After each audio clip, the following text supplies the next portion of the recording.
Pemirsa, teman-teman sekalian, kami sedang perjalanan menuju ke Probolinggo, Jawa Timur. Dan kita lihat di tol kendaraan padat merayap. Kita dengan kecepatan 50 km per jam. Anda bisa lihat penuh, ramai. Ini karena liburan yang memang cukup panjang. Ada libur Natal, kemudian ditambah libur akhir tahun, dan ditambah lagi dengan libur semesteran. Para masyarakat kita, ada yang mudik, ada yang berlibur dengan keluarganya di tempat-tempat rekreasi. Maka hari ini Minggu tanggal 24 Desember ini cukup ramai di tol, cukup ramai. Maka tol kita kali ini seakan-akan seperti Pantura, pemirsa. Masya Allah. Demikian laporan yang bisa saya sampaikan. Monggo kita hati-hati ketika kita melaksanakan perjalanan jauh. Kalau memang kita dalam keadaan capek, ya kita istirahat. Terima kasih.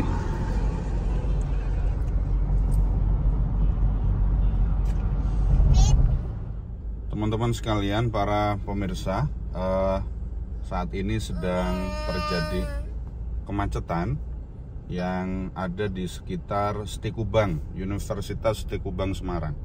Anda bisa lihat volume kendaraan yang cukup panjang karena memang konstruk jalan ini sedang nanjak, sehingga maklum kalau kemudian ada kemacetan bisa kita maklumi. Mungkin di depan ada kendaraan-kendaraan besar yang jalannya agak sedikit terhambat karena memang tanjakan yang cukup tinggi, sehingga mempengaruhi terhadap kecepatan dan kemudian mempengaruhi terhadap kecepatan kendaraan yang lain. Kita bisa lihat dua ruas utama, kemudian ada ruas kiri, ini semua penuh dengan kendaraan. Jadi monggo kalau panjenengan mau mudik besok atau keesokan harinya lagi, lusa dan seterusnya, bisa lebih berhati-hati karena memang volume kendaraan yang cukup padat ini. Nah, kita sekarang berada di depan Universitas Stikubang, depan Universitas Stikubang, dan memang volume kendaraan cukup tinggi. Dan di depan ada kendaraan-kendaraan besar yang jalan lambat, dan itu mengakibatkan terlambatnya kendaraan-kendaraan yang lain. Dan juga memang konstruk jalan yang tanjakan ini menambah menambah beban yang cukup berat untuk kendaraan-kendaraan besar. Baik, kita lihat ke sana. Di bahu jalan juga full dengan kendaraan karena memang ini cukup ramai. Jalur pendakian ini cukup ramai. Kendaraan-kendaraan besar yang agak sulit nanjak di tempat-tempat ini memang sering terjadi kendaraan-kendaraan besar yang sulit untuk nanjak. Yuk kita lihat di depan, di tanjakan-tanjakan, jalur-jalur pendakian seperti apa di tol daerah Semarang. Terima kasih. Kita lihat nanti. Nah, kita lihat ada dua kendaraan besar di depan kita yang memang agak sulit untuk nanjak karena tekstur jalan pendakian. Dan ini yang kemudian mengakibatkan jalur, padahal ini sudah ada tiga jalur besar dan semuanya penuh. Ini karena kendaraan-kendaraan besar yang mungkin kelebihan muatan, tetapi mereka masuk ke jalan tol. Nah, inilah pemirsa jalur pendakian di sekitar Universitas Stikubang, Semarang.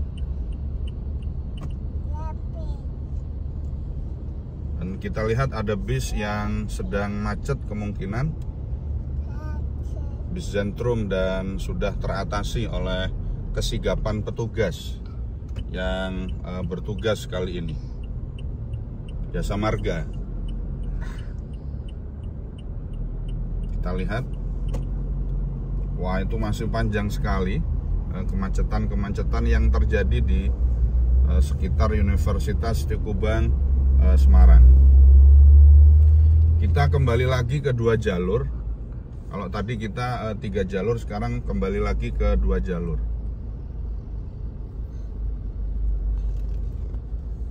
Yuk kita lihat lagi nanti seperti apa perkembangan jalan tolnya, keramaian di jalan tol.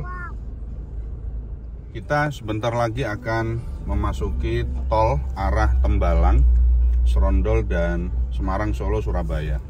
Jadi memang kemacetan yang cukup panjang tadi itu karena banyak kendaraan yang menuju ke Semarang, Solo, ke Surabaya, sehingga memicu terhadap kemacetan mulai dari Universitas Tengku Bang sampai ke tempat ini.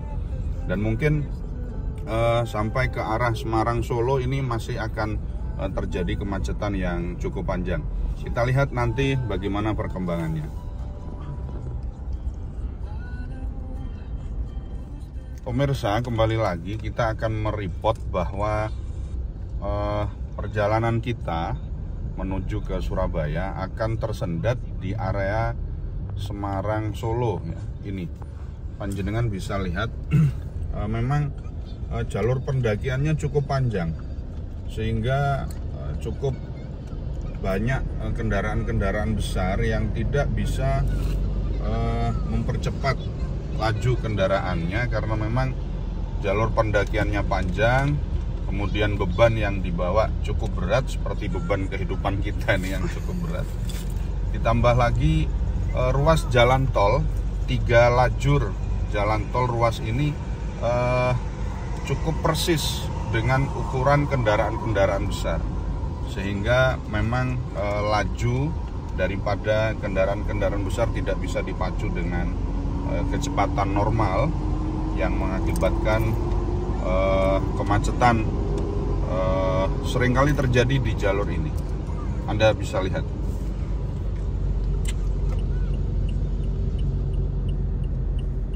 Jadi kita harus ekstra hati-hati pemirsa ketika melewati jalur pendakian yang seperti ini di area tol Semarang, karena memang banyak sekali area tol Semarang yang memiliki jalur pendakian panjang.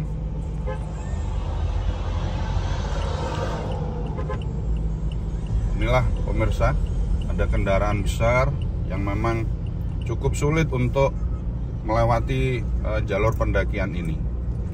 Tapi dari arah berlawanan kita lihat cukup lancar, nggih. Dari arah berlawanan cukup lancar. Alhamdulillah kita sudah melewati jalur pendakian dan ini sudah mulai sudah mulai terurai kemacetannya. Tapi di belakang masih panjang kemacetan yang terjadi di kilometer 431 di Semarang. Kita lihat lagi nanti perjalanan kita ke depan ada apa.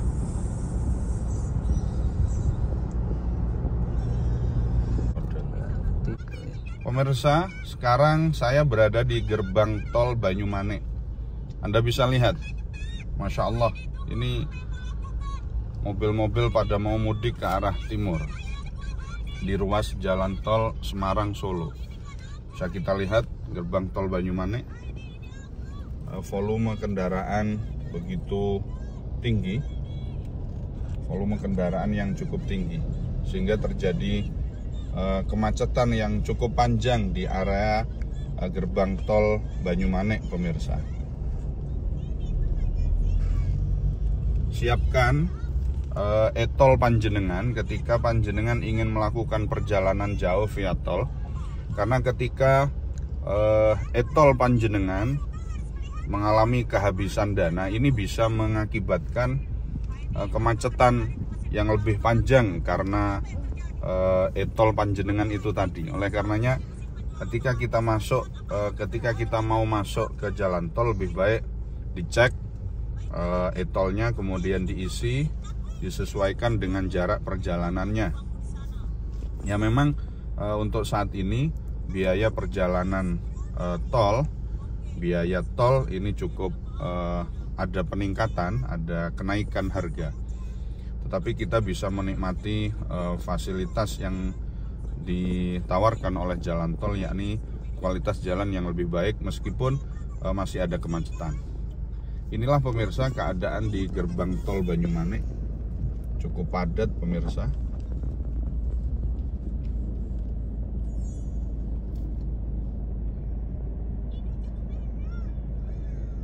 Jalan sudah ramai seperti ini.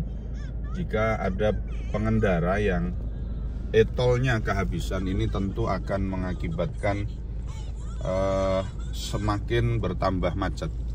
Oleh karena itulah e-tol harus diisi terlebih dahulu. Dan kita sudah mempersiapkan dana untuk ke Probolinggo, Jawa Timur, PP itu nanti sekitar 1.300.000 untuk PP. Kira-kira seperti itu. Pengalaman kita yang sudah 1.200.000 itu PP. Pulang pergi dari Probolinggo ke Pekalongan. Saya tidak tahu kalau yang kali ini, kita belum tahu karena kita belum melihat perkembangan pintu tol Gending. Insya Allah nanti dari Pekalongan kita akan keluar di pintu tol Gending. Yuk kita lihat lagi perjalanan ke depan akan seperti apa perjalanan kita. Terima kasih.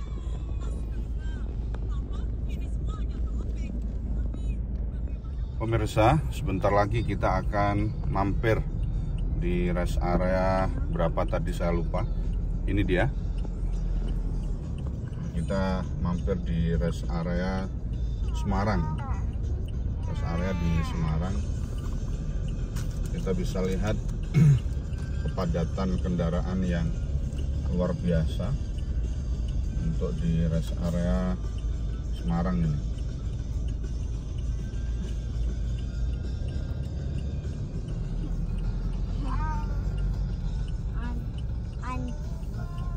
Jadi sekali lagi bahwa memang volume kendaraan di tanggal 24 Desember ini cukup tinggi.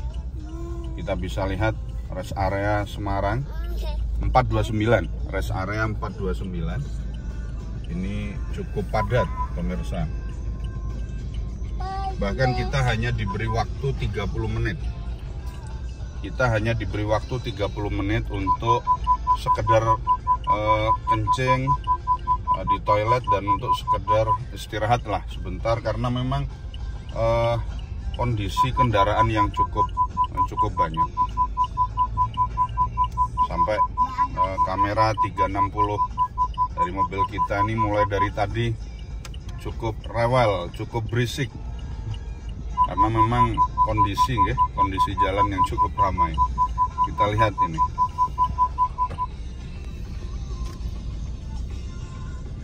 Ramai sekali ini. Betul.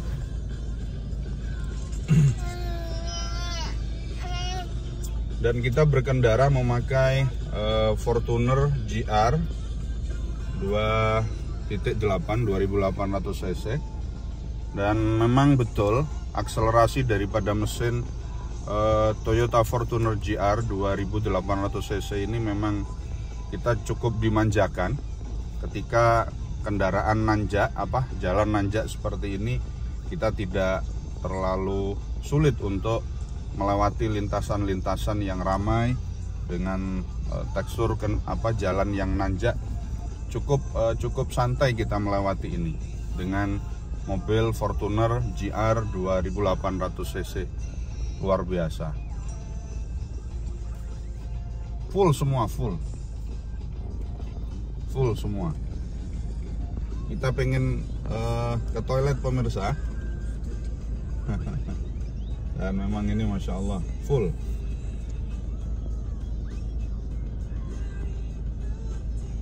Baik, mungkin inilah report part 1 yang bisa kami sampaikan. Perjalanan dari Pekalongan ke rest area berapa tadi? 429. Ini kira-kira memakan waktu kurang lebih 3 jam pemirsa. Dari Pekalongan kota kita ke rest area kilometer 429 ini memakan waktu 3 jam.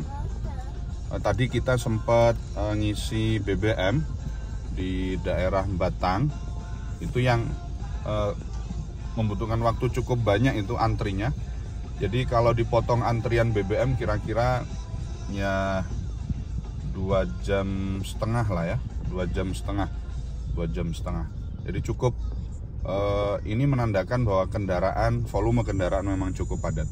Sampai di sini dulu pemirsa, report kita perjalanan yang cukup padat di area Pekalongan sampai ke Semarang, rest area 400 km 429. Terima kasih. Nanti untuk part 2-nya akan kita laporkan lagi perjalanan kita sampai ke exit tol Gending Probolinggo. Sampai jumpa.